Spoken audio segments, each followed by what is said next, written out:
Hey guys, welcome back to the channel, and today's all about taking you on a tour of my upcycled YouTube studio.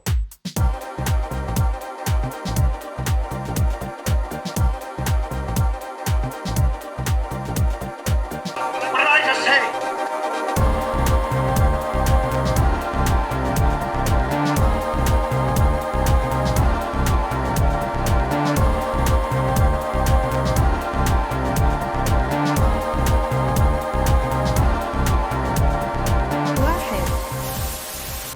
Alright, so first up is the fan.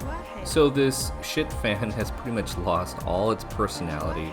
It's just a white, basic fan, and instead of throwing it away, I decide that I'm gonna go ahead and give it a facelift.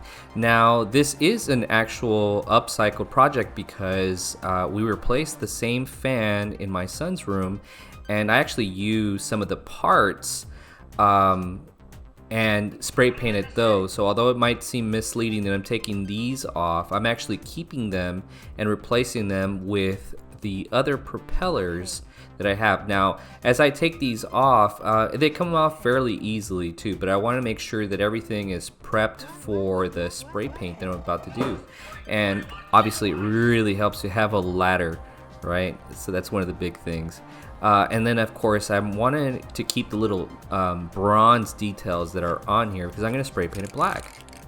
And if you are into spray paint, you just start accumulating all these cans. And by the way, what a joy to spray paint things, right? And there you go. And of course, do it outside as much as you can because you will get high. So that go ahead and continue. Notice that I've already covered up everything on top, and I give it one last clean because obviously, well, dirt doesn't like the paint. Here I go, spray, spray, spray, spray, spray, spray.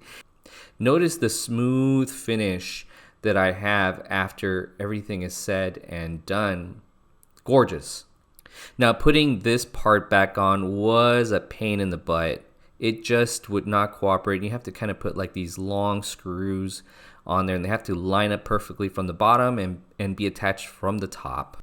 And voila, we have project one done. Next, I get a little creative with some felt.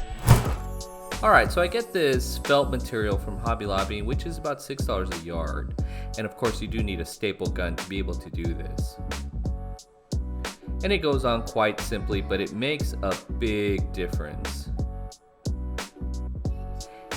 And I also decide to go ahead and put it in my vault, which of course I have a keypad too, all to keep my camera equipment clean and neat. This next part I'm really excited about, the recycled sound tiles. Alright, so before I actually show any of the installation of the sound panels, I just wanted to share a little bit about my overhead shot. So as you can see, like I still need a little bit more lighting and a little bit more of adjustment to make this look a little bit better, but overall I'm liking the way it looks. But by the way, has anybody noticed how like the Amazon packaging has gotten crappier and crappier with that tape? So I'm going to use a laser pointer to make sure that everything's leveled because I'm doing it on one side of the window to the other, and I'm using hot glue because I feel it's like the most forgiving. Most people are using some sort of double-sided tape for this, but I decided I'm going to use hot glue. And of course this is upcycled because I'm using polyethylene terephthalate, which is most commonly referred to as PET or PET recycling. And you could purchase these on Amazon. The Bubos Hexagon sound paneling are about 20 bucks for about 6 of them. Now, of course, if you really do want intense sound paneling, you're going to need quite a bit of these. But I want them more for the aesthetic. And this does kind of mimic what a lot of YouTubers use for their rooms. But the thing is that they use light paneling. And that's not eco-friendly. Alright, let's move on to the Mac. The Mac desk setup I'm using here is upcycled from an old gardening table. So we used to use this for planting, but I think it looks gorgeous as a minimalist setup. The monitor is an old HD TV Polaroid that nobody wanted, and I gave a second life to. And I love that speaker at the bottom, by the way. The keyboard is the first generation of that type. So I just keep passing it down to the next Mac and the next Mac. There's nothing special about this mouse, it's just an old mouse that I had laying around. The graphics do have to be adjusted every so often on this HDTV monitor. Now, the Mac is not powerful enough for doing any editing anymore, but it is great for doing sound engineering. So I love messing around on GarageBand and making some music for the channel and doing sound effects and also doing some general voiceover. So it works great for that. I also do some productivity on this Mac. I love paying my bills on it, and it's just a joy to work on such a big screen when it's just for general things. And of course, the centerpiece is the desk.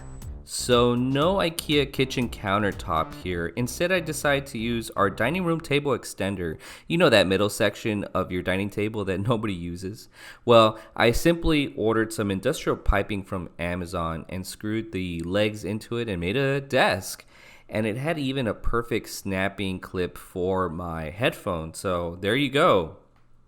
Perfect upcycling project. And then I have wrench and Marcus keeping me company. I also spray painted some milk crates for some extra storage here. So great upcycling project and easy to do.